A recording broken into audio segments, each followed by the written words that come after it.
Eu quero te mostrar um material que você vai ficar fascinado. Como você já viu aí na capa, talvez você esteja aqui nesse vídeo para entender mais sobre ele e ver se vale a pena o investimento. Aqui no nosso canal você encontrará as obras mais relevantes na erudição bíblica. E como vocês poderão ver na capa, esta é a obra em referência, a História dos Hebreus, do historiador Flávio Joséfo. Flávio Joséfo, como alguns devem saber, foi um historiador judeu que passou a lutar pelo lado dos romanos e por isso até hoje muitos judeus o têm como um traidor da pátria. Será que vale a pena um investimento em um material como este? É exatamente isso que nós vamos conferir agora.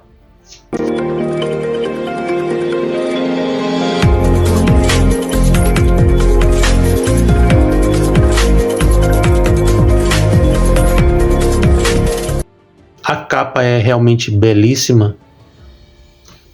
Aqui na quarta capa, nós temos o seguinte: a obra completa de Abraão, a queda de Jerusalém. Na verdade, ele não inicia falando sobre Abraão, ou Abraham.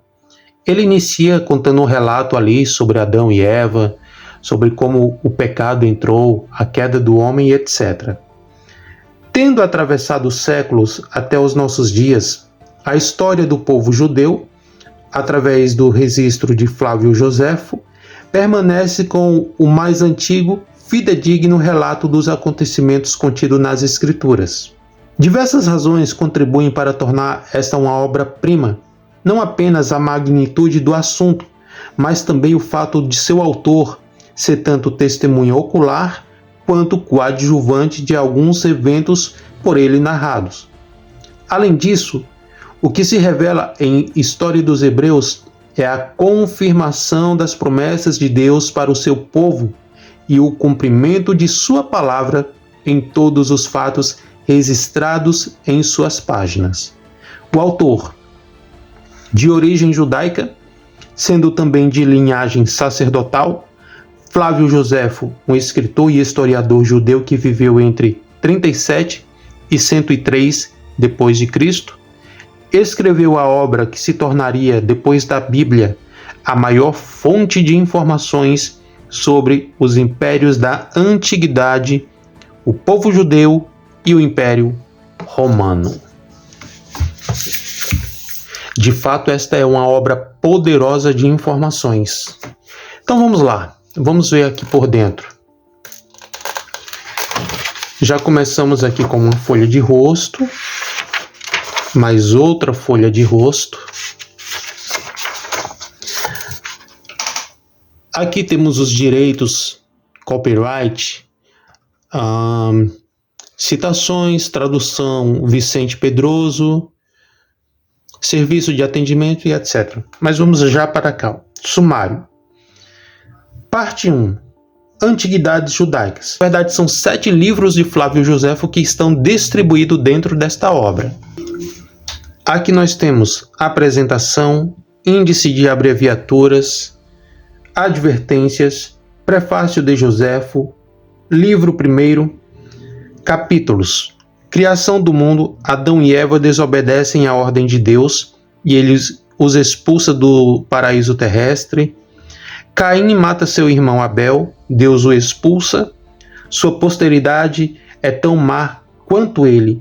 Virtudes de Sete, outro filho de Adão. Da posteridade de Adão até o dilúvio, do qual Deus preservou Noé por meio da arca, prometendo-lhe não mais castigar os homens com dilúvio. Nimrod, neto de Noé, constrói a Torre de Babel e Deus, para confundi-los e destruir essa obra, manda a confusão de línguas. Como os descendentes de Noé se espalharam pelos diversos lugares da terra, descendentes de Noé até Jacó, diversos países que eles ocupam, Abraão, não tendo filhos, adota Ló, seu sobrinho, deixa a Caldeia e vai morar em Canaã. Uma grande carestia obriga Abraão a ir ao Egito. O faraó apaixona-se por Sara. Deus a preserva. Abraão retorna para Canaã e divide os seus bens com Ló, seu sobrinho. Os assírios derrotam Sodoma, levam diversos prisioneiros, dentre eles Ló, que viera prestar auxílio. Abraão persegue os assírios, afugenta-os, liberta Ló e todos os prisioneiros. O rei de Sodoma e Melquisedeque, rei de Jerusalém, prestam-lhe grandes honra. Deus promete-lhes que ele terá um filho com Sara. Nascimento de Ismael, filho de Abraão e Agar, circuncisão ordenada por Deus. Aqui, irmãos, temos que ressaltar algo importante. Este não é um livro de teologia. Este é um livro de história. Aqui Joséfo vai contar a história dos judeus. No entanto, ele não deixa de fora as narrativas que estão no Tanar e também ali no período da Berit Hadashah. Ele vai fazer algumas referências a Yeshua, Jesus, mas aqui ele, como um conhecedor da cultura judaica, das escrituras hebraicas, ele faz uma apresentação e também comentários pontuais sobre partes importantes das escrituras sagradas. Eu vi algumas pessoas dizerem que esse não é um livro de teologia. De fato, não é. No entanto, ele traz aqui informações teológicas importantíssimas, que é muito relevante para nós. Essa é a primeira parte do sumário. É impossível ler todo o sumário porque vocês vão ver a quantidade de páginas só do sumário. Olha só. Aqui nós estamos na página 6 e 7. Vocês vão ver onde vai parar isso aqui, tá? 11, 15, 19, 21, 23, 25, 27, 31, 35, 39. Terceiro livro, é porque nós estamos falando aqui de 7 livros. E aqui o sumário vai abranger todos os 7 livros. Então vamos ver onde nós vamos parar.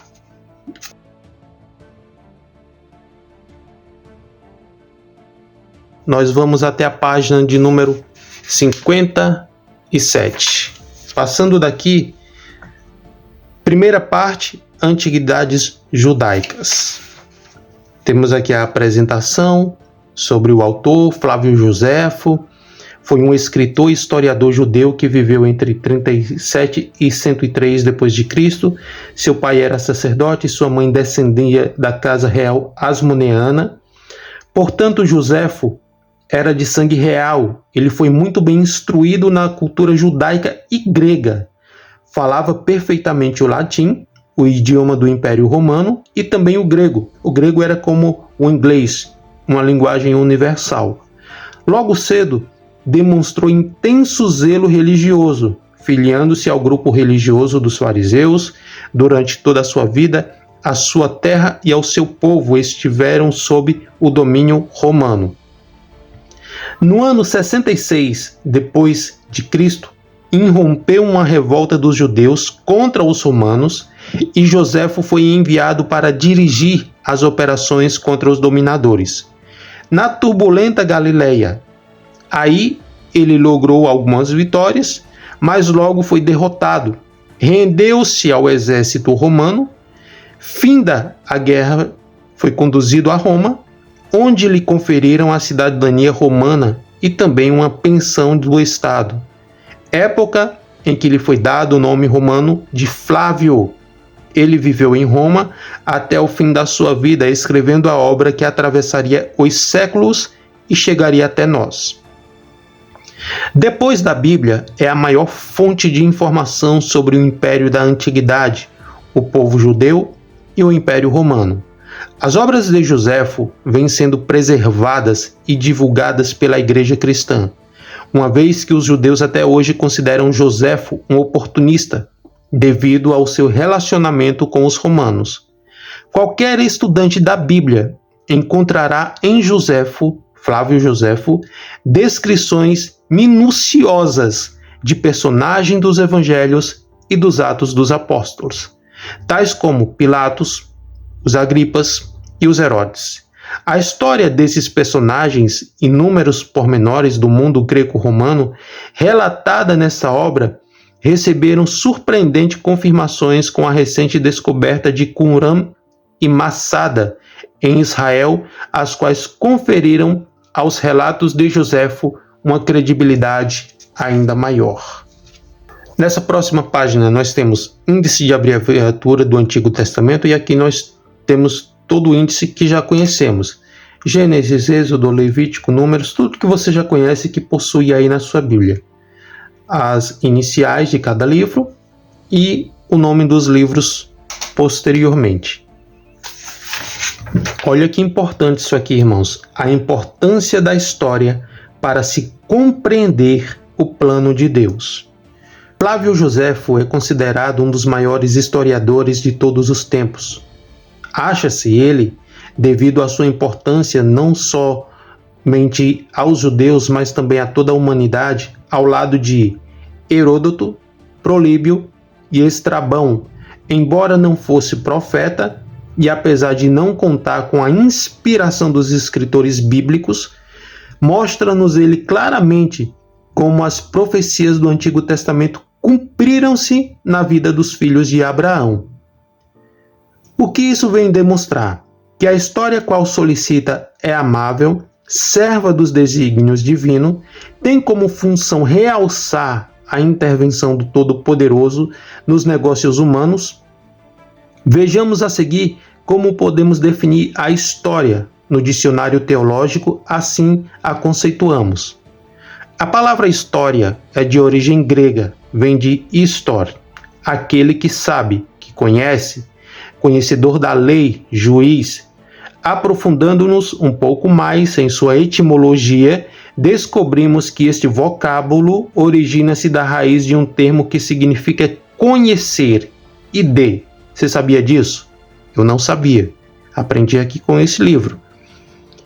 Usada pela primeira vez por Heródoto, que viveu de 484 a 425 antes de Cristo, tinha a palavra história as seguintes conotações: informação, relatório, exposição. Nessa mesma obra, discorremos ainda sobre a função da história. David Ben-Gurion lia regularmente a história universal por causa desse seu compromisso com o estudo das antigas civilizações, conforme disse certa vez ao escritor brasileiro Érico Veríssimo. Não tinha tempo para outros entretenimentos. Irmãos, vocês veem a importância do estudo? Muitas vezes nós gastamos tempo com superficialidade, com futilidades que não enriquecem em nada o nosso conhecimento.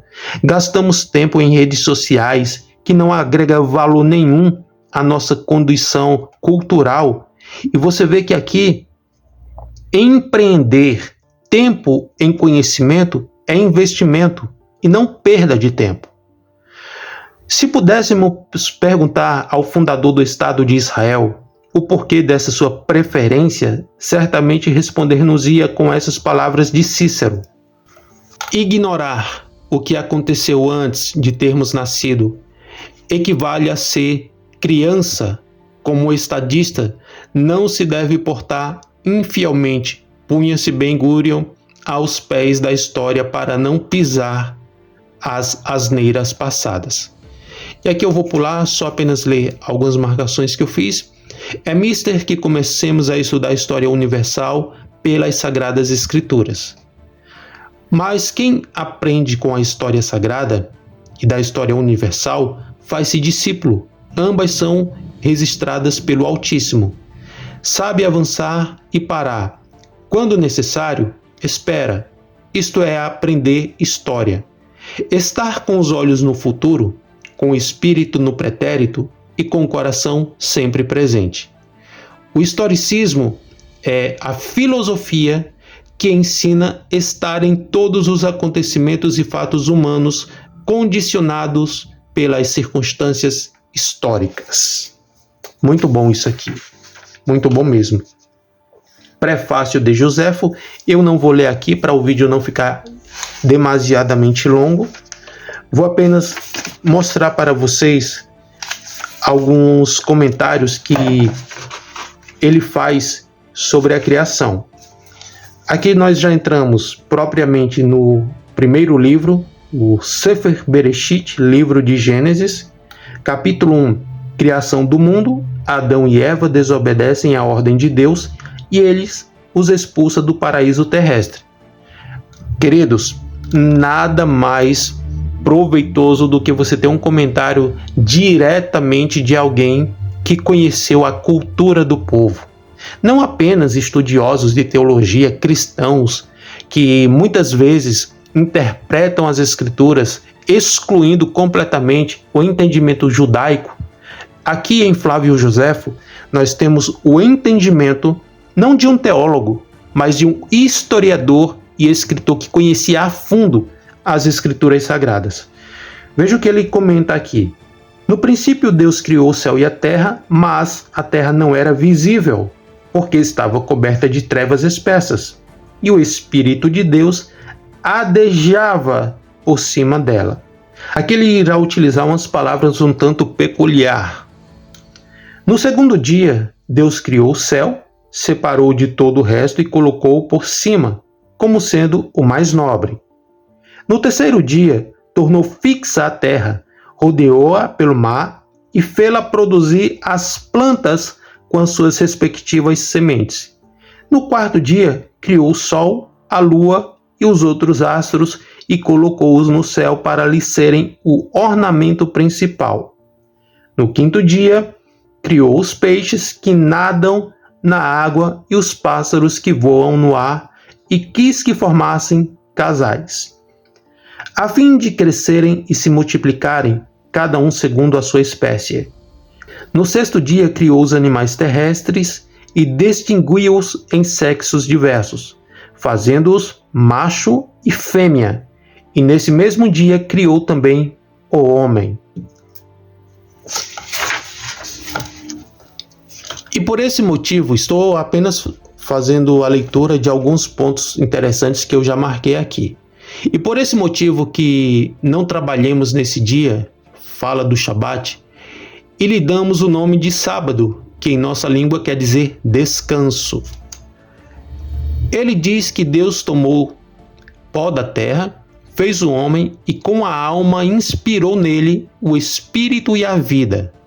Ele acrescenta que esse homem foi chamado Adão, que em hebreu significa ruivo, porque a terra de que ele foi formada era dessa cor, é a cor da terra natural, a qual se pode chamar virgem.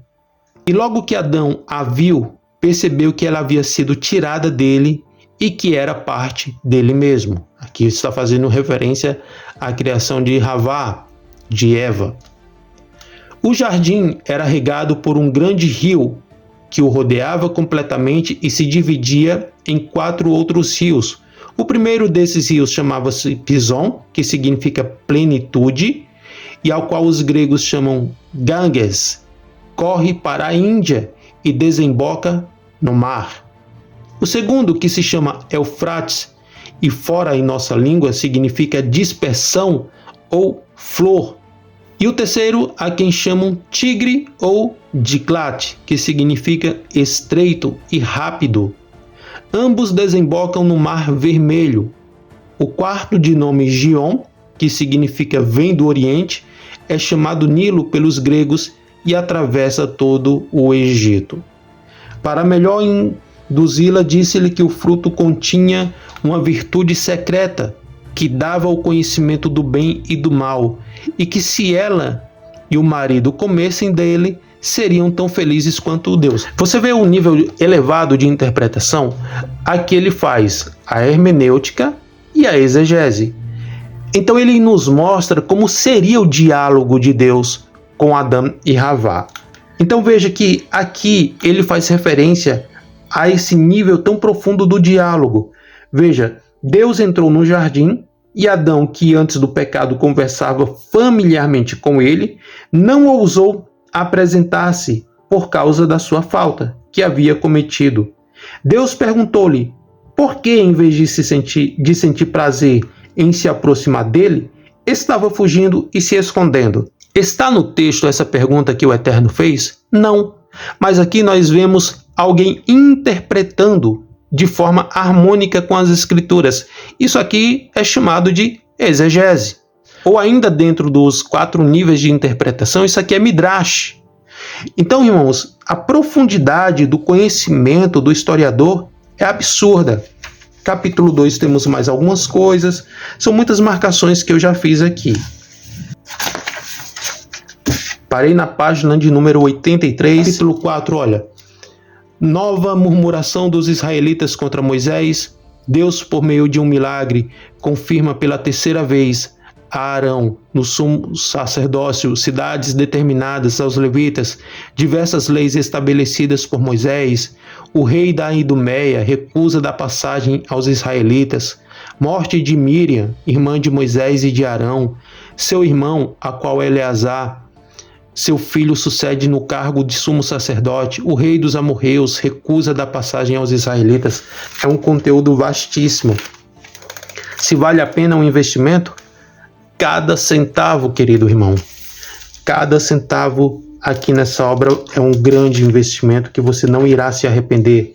Se você é um estudioso, gosta de história, quer se aprofundar nas Escrituras, conhecer mais sobre a história do povo escolhido por Deus, essa obra aqui é a mais indicada de todas, porque ela vai falar de termos que dificilmente você encontrará em um livro de teologia.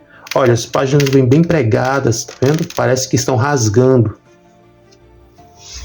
Aqui você já vai encontrar parte da história que ele fala sobre os romanos, o período dos Asmoneus, a guerra dos Macabeus, o que os judeus estavam sofrendo. Vai falar de Alexandre o Grande, todo o helenismo que ele trouxe para os judeus de forma muito pontual. Falará também sobre como a Septuaginta nasce. Quem foram os 72 judeus que em 72 dias traduziram as escrituras hebraicas para o grego para que o povo mais comum tivesse acesso, já que o grego era a língua falada na época como o inglês é hoje. Então é muita coisa, querido irmão. Sobre um certo Zamaria, judeu que era um homem de grande virtude e muita coisa, tá bom? Então, se você veio para esse vídeo procurando sobre essa obra, se vale a pena um investimento em um material como este, eu posso lhe dizer, você não irá se arrepender. Se você deseja conhecer de forma profunda a história do povo judeu, que é o povo escolhido por Deus, essa obra vai te dar um sólido respaldo sobre isso. Aqui estamos entrando na segunda parte. Olha só, tudo isso que vocês viram era a primeira parte. Aqui vamos entrar na segunda parte. Guerra dos judeus contra os romanos. Então, o que iremos ver agora? Iremos ver como se deu toda a guerra dos judeus com os romanos naquele período, como essa guerra se estabeleceu, quem foram os vitoriosos, quanto tempo ela durou e por aí vai. Muita coisa. Vai falar sobre Jesus também, sacrilégios cometidos por João no templo. Ele falará muito também sobre os personagens no período que Yeshua viveu na terra. Vai falar sobre Yeshua. Então aqui, irmãos, você vai ter um material completo. Se você gosta de conteúdos como o que nós apresentamos aqui, compartilha esse vídeo. Não deixa de se inscrever no canal e não esqueça que o link para adquirir este material está aqui embaixo na descrição desse vídeo. Muito obrigado por assistir até aqui. Aguardo você no nosso próximo vídeo.